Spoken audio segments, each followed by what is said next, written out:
देखा बहनी थोर मोर ठंडी तो लगबे करे। ए बहनिया ई बतावा आज ये ठंडी में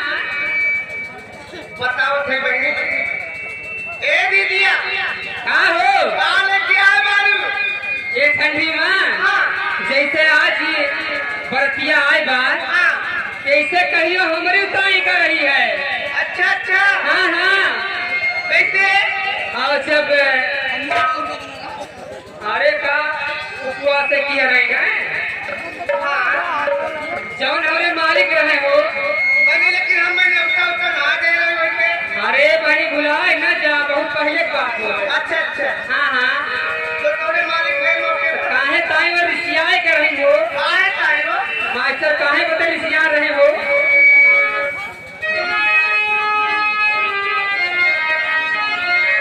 अरे सजिया सूते बदे सैया रिसियाए गइले आ गइया रे।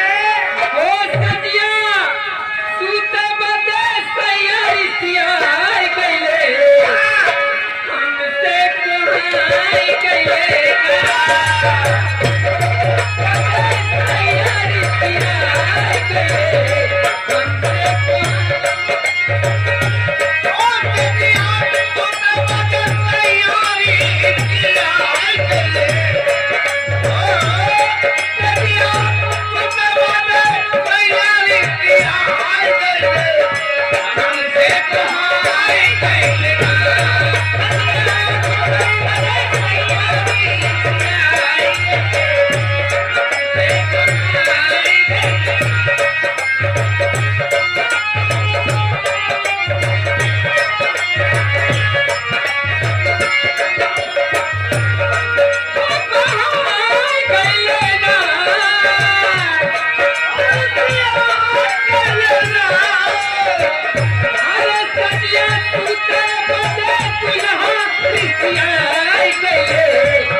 शिव कुमार नाव बाजार के रहने वाले